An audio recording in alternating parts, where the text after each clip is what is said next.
తాకట్టులో ఉన్న బంగారాన్ని విడిపించి ఆ రోజున్న మార్కెట్ ధర కట్టి మిగిలిన డబ్బును మీకు అందిస్తుంది కొమ్మూరి గోల్డ్. నమస్కారం మేడం. శ్రీ గురుభ్యో నమః. శ్రీమాత్రే నమః. నమస్తే అండి. లలితా సహస్రనామం చదవడం వల్ల అమ్మవారు మనకిచ్చే గొప్ప వరం ఏంటంటారు అసలు? అంటే మనం లలిత సహస్రనామం అనేది ఒక మహాసముద్రం అనే విషయం అందరికీ తెలిసిండేది. అది ఎలా చదవాలి ఏంటి అని మనం మునుపు వీడియోస్లో కూడా మనం చెప్పుకొచ్చాం. అసలు లలిత సహస్రనామం అంటేనే అమ్మవారి యొక్క తత్వము గురించి చెప్పేది ఈ లలిత సహస్రనామం. అమ్మవారి యొక్క తత్వము, అమ్మవారి యొక్క గుణగణాలు, అమ్మవారు యుద్ధం చేసిన తీరు, అమ్మవారు మనకి ఎలా కనికరిస్తుంది, అమ్మవారిని పట్టుకోవడం ద్వారా మనకి ఏమేమి లభిస్తాయి అనేది ఈ లలిత సహస్రనామంలో నిగూఢంగా దాగి ఉంది. ఇవి రహస్య సహస్రనామాలు అనే విషయం అందరికీ తెలిసిండేది.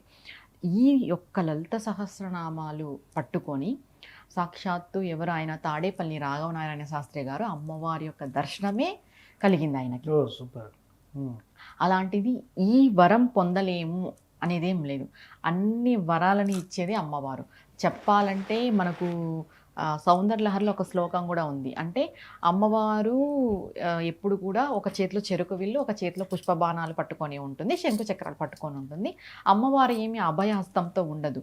ఎందుకు ఉండదు అమ్మవారు అభయహస్తంతో అంటే మిగిలిన దేవతామూర్తులు, దేవీ దేవతలంతా కూడా అభయ వరద హస్తాలతో ఉంటేనే వాళ్ళు వరాలు ఇవ్వగలుగుతారు. కానీ లలితా పరాభట్టారిక అమ్మవారు అలా కాదు. ఒక్కసారి మనం ఆవిడ పాదాలను పట్టుకుంటే అన్ని వరాలు కూడా ప్రసాదిస్తుంది. ఆవిడ ఏం ప్రత్యేకించి మనకి అభయ వరద హస్తాలతో దర్శనం ఇవ్వని అవసరం లేదు. ఆవిడ పాదాల దగ్గర అన్ని వరాలు పడి ఉంటాయన్నమాట. అట్లాంటిది ఆవిడ యొక్క శక్తి. మనం ఎప్పుడైతే అమ్మ పాదాలు పట్టుకుంటామో అక్కడ మనకి అన్ని వరాలు లభిస్తాయి అనేది సౌందర్యలహరిలో చెప్పబడింది. అంతకు మించింది లలిత సహస్రనామం అనే విషయం అందరికీ తెలుసు. ఇప్పుడు ప్రతి ఒక్కరు కూడా లలిత సహస్రనామం పారాయణం అనేది చేస్తున్నారు.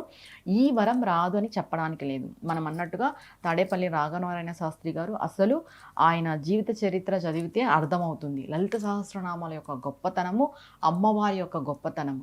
మనం ఏదైనా ఒక స్తోత్రం యొక్క గొప్పతనం తెలుసుకోవాలి అంటే దానికి ముందు రెఫరెన్స్ ఆ స్తోత్రాన్ని ఎవరు చేశారు, ఎవరు చెప్పారు, ఎవరు చేసి ఎన్ని లాభాలు పొందారు అనే విషయం మనం తెలుసుకుంటే ఆ స్తోత్రం మనకి ఏమిస్తుంది అనేది మనకి అవగతమైపోతుంది. ఒకటి అందరికీ ఇస్తుందా అని అంటే పూర్వజన్మ సుకృతం అనేది ఉంటేనే మనం అమ్మ అని కూడా తలవగలం ఆవిడని, లేకపోతే అసలు లేదు. మనం ఈరోజు అమ్మ గురించి మాట్లాడుతున్నాము అని అంటే పూర్వజన్మ సుకృతం ఉంది కాబట్టి మాట్లాడుతున్నాము, వింటున్నాము, ఆమె గురించి తెలుసుకుంటున్నాము. అది లేని నాడు ఎప్పటికీ జరగదు అని మనకి ఆదిశంకరాచార్య జగద్గురులే ఈ మాట చెప్పారు. ఈ లలిత సహస్రనామాన్ని కంటిన్యూగా చేయాలి. అంటే ఇంకా 40 రోజుల దీక్ష అలా కాదు. ఇంకా అమ్మవారిని మనం ఎట్లా అంటే సరెండర్ అయిపోవాలి. ఇప్పుడు మీరన్నట్టుగా మీరు వరం వరకు అడిగారు కాబట్టి వరం కావాలి అంటే ఏం వరం? మనం అమ్మవారిని చేరుకోవడమే గొప్ప వరం. అంతే. మనకు అంతకు మించిన వరం అయితే ఏం లేదు. ఇప్పుడు ఈ గృహస్థాశ్రమంలో ఉండే వాళ్ళకి కొన్ని నీడ్స్ ఉంటాయి. మీ కోరికల మేరకు చేస్తే మీ కోరికల వరకే అది లలిత సహస్రనామం. లేదు నేను అమ్మవారిని చేరుకోవాలి, నాకు అమ్మవారి యొక్క దర్శనం కలగాలి అని అంటే నీ సాధన ఎలా ఉండాలి అనేది మనం తెలుసుకోవాలి. మనం ఏదో ఒక రోజు చదివి వారానికి ఒకసారి చదువుతాం, పౌర్ణమి రోజు మాత్రమే చదువుతాం, లేదా ఒకరోజు కూర్చొని 27 సార్లు చదువుతాం, ఒక రోజే కూర్చొని 21 సార్లు చదువుతాం. అలాంటి కుదరదు. ఏదైనా కూడా మనం ఒకటి పొందాలి అని అంటే దానికి ముందు మనం ఏం చేయాలి? సాధన చేయాలి. సాధన అనేది అది ఒక్కరోజు ఒక పూటకి సంబంధించింది కాదు, కంటిన్యూ. ఉపాసన అంటే ఏంటి? మనం ఉపము అంటే దగ్గర, ఆసన అంటే మనం దగ్గరకు కూర్చున్నాం. ఎవరి దగ్గర కూర్చున్నాం? ఎవరి ఉపాసకులు మనము? అమ్మవారి యొక్క ఉపాసకులు.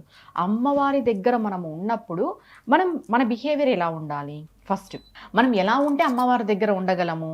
ఇప్పుడు ఏమైపోయిందంటే మీరు అన్నట్టుగా ఇది చేస్తే ఇది వస్తుంది, అది చేస్తే అది వస్తుంది, అన్ని పట్టుకో. అలా కాదు. Surrender to only one God. అంటే ఒక్కరికే మనం సరెండర్ అవ్వాలి. అదే మీరు ఇప్పుడు లలిత సహస్రనామాల గురించి అడిగారు కాబట్టి మీరు అమ్మవారి పాదాలకు సరెండర్ అయిపోతే అమ్మవారు మీకు ఇవ్వలేనిదంటూ ఏదీ లేదు. కానీ ఇక్కడ ఏమైపోతుంది అంటే మనం ఈ శ్లోకంలో, ఈ స్తోత్రంలో ఈ శ్లోకం దీనికి చేసుకోండి అని అంటే 40 రోజులు చేసుకుంటారు, తర్వాత లేదు, వదిలేస్తారు. అది కూడా నమ్మకంతో చేయరు. ఓకే జరుగుతుందంట చూద్దాం ట్రై, అలా కాదు. ఇప్పుడు ఒక్కొక్క శ్లోకంని ప్రయోగించి చేసే బదులు నమ్మకంతో అమ్మ నేను నిన్నే నమ్ముకున్నాను, నువ్వే నాకు శరణాగతి, నేను నీ పాదాల దగ్గర నా జీవితాన్ని పెట్టినాను, నువ్వు ఏం చేస్తావో అది చెయ్యి, నేను నిన్ను నమ్ముకొని నేను ఈ లలిత సహస్రనామాన్ని పట్టుకుంటున్నాను, నాకు ఏ గురువు లేరు, నువ్వే నాకు గురుమండల స్వరూపిణి, నువ్వే నాకు మొదటి గురువు, ఆది గురువు, అంత్య గురువు నువ్వే అని చెప్పి మనము శరణాగతితో ఆవిడని పట్టుకుంటే ఈ జరగలేనిదంటూ ఏది లేదు. ఏ వరమైనా ప్రసాదిస్తుంది అమ్మవారు. Yes. ఒక్కసారి మనం ఒక్క స్తోత్రాన్ని నమ్మకంతో పట్టుకొని కొన్ని రోజులు చేస్తూ పోయినామంటే మన జీవితంలోకి గురువులు వస్తారు, మనకు ఒక మార్గదర్శకం కూడా జరుగుతుంది. కానీ మనం ఏం చేస్తున్నాము, కట్ కట్ కట్ కట్ చేస్తున్నాం.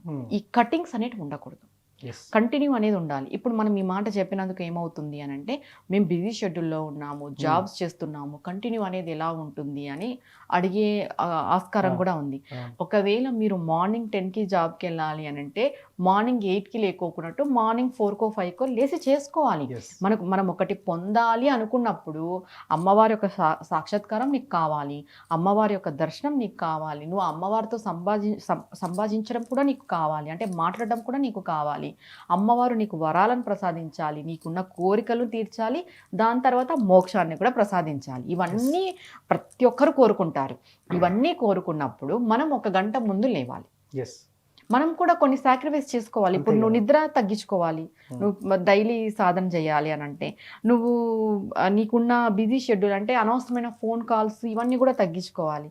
అన్నీ ప్రతిదీ కూడా బ్యాలెన్స్ చేసుకుంటూ వస్తే ఒక చోట నువ్వు డిసిప్లైన్గా ఉండిపోతావు. Yes. అది ఇక్కడ లలిత సహస్రనామమే అయిండొచ్చు. అది Yes. మీరన్నట్టుగా ఏ వరమైనా కూడా అమ్మవారు ప్రసాదిస్తుంది. ఎలా అంటే ఇహలోక సుఖము, పరలోక మోక్షము ప్రసాదించే దేవత ఎవరైనా ఉన్నారు అంటే అది కేవలం అమ్మవారు మాత్రమే. Yes. అంటే ప్రతి ఒక్క దేవి దేవతలను మనం మొక్కితే వాళ్ళు అవి మాత్రమే ప్రసాదిస్తారు. కానీ అమ్మవారు అలా కాదు, శీఘ్రంగా ఏదైనా కూడా మనకి సిద్ధింపజేస్తుంది, మన కోరికలు ఏవైనా కూడా శీఘ్రంగా నెరవేరుస్తుంది.